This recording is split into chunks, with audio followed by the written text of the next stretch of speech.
All right. Hello, everybody, and welcome to my Capstone Symposium presentation. My name is Jeron Atlas, and the title of my project is Listen Up, Remote Acoustic Bird Monitoring for Assessing Forest Management Action.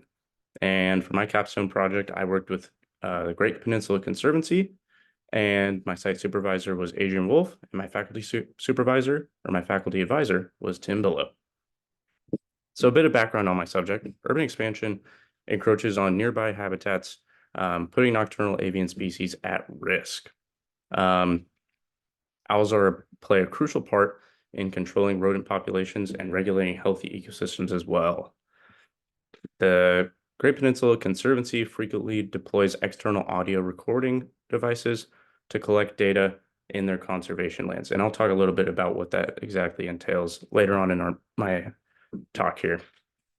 This study aims to evaluate nocturnal avian populations for effective management strategies in addition to creating a baseline quantitative understanding of these owl species presence. So my overarching question that was the backbone of this entire project, is remote acoustic monitoring an effective tool for determining the presence of 7 nocturnal bird species across 4 conservation lands in lowland Western Washington coniferous forests? So my internship and methods, I interned, as I mentioned earlier, with the Great Peninsula Conservancy to remotely assess nocturnal avian species populations across a few of their lands. During this internship, I used Arbamon software to review the sonograms of captured audio frequencies. Sonograms, for those of you who are unfamiliar, are visual interpretations of an acoustic sound that's captured. And you can see in figure 1 there, I'll circle back to it momentarily, but we can see what a sonogram looks like. Sonograms captured in the field would then be processed, labeled, present or not present, and compared to other sonograms that we know are confirmed hits of those species. The 7 target species I had were barred owl, great horned owl, common nighthawks, northern spotted owls, northern pygmy owls, western screech owls, and northern saw-whet owls. So as I mentioned earlier, those sonograms, which right there in figure 1, we can see a sonogram of a barred owl, and that one that was captured in the field will then be compared to one that we know is a confirmed hit from another exterior source. And basically, if they matched through what we would determine as a pattern matching job or assessment, then we can mark it as present or not present. So in my results here, I'll talk a little bit more about that. Throughout the assessment of 44 pattern matching jobs of the 7 species, barred owl was detected at 2 of our 4 conservation sites, and unfortunately, we did not detect any other of the 7 species. So Cowling Creek Preserve and Grover's Creek Preserve were the sites that received positive signatures of barred owl presence. Most hits were detected at Cowling Creek, with additional hits at Grover's Creek as well. A narrowed focus of barred owl was then conducted throughout the majority of this project due to the lack of presence and abundance of the other species.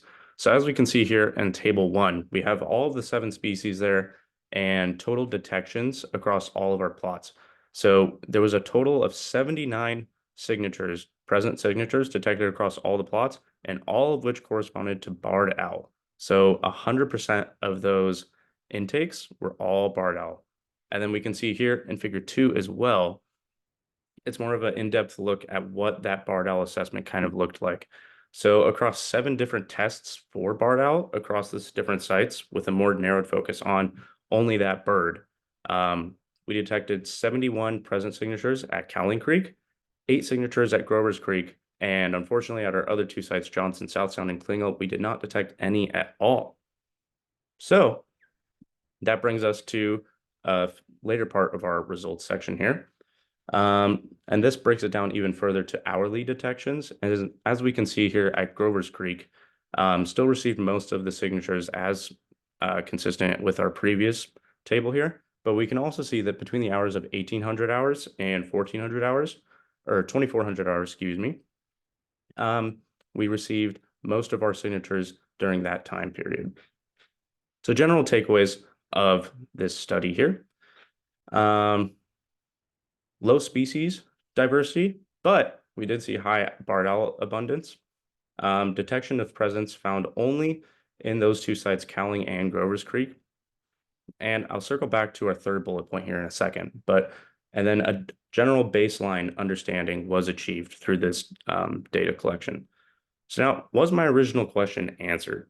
So if you remember, my original question had to deal with determining if this type of software development and this strategy of detecting bird presence is a good one. Is it a good one? I would argue it to still be a good thing for us to use. However, we also see that we only captured one bird species. I would infer that if this strategy was employed in other regions that might have more species diversity, we would capture more of those species. So overall, I would say my question was answered. And general implications of this study: further review into owl populations of the Kitsap Peninsula would be great to better understand why certain vacancies of these animals are happening. Why did we only receive one signature of all these birds that we were looking for? This project supports the current and future endeavors of the Great Peninsula Conservancy, and they are the ones who are conducting exactly what that first bullet point is there. Occupied owl habitats are important as fundamental environments, as their ecosystem services are irreplaceable, I would argue. Improving their environments and habitats is one important step to bettering these lands for generations to come. And we can see here in figure 3 are some restoration efforts. I actually took this photo and participated in these restoration efforts of creating snag piles, which would then be used to create refuge for smaller rodents, smaller birds as well, to sustain those areas.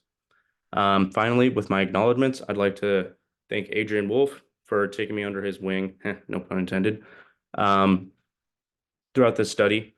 I would also like to thank Tim Billow for being my faculty advisor, helping me along the way as well. And finally, I'd like to thank my family and friends for helping me out through this capstone process, supporting me, but also supporting me and being there when I needed them throughout my entire undergrad career. So thank you again, guys, for listening. I appreciate it. I would love to take some questions.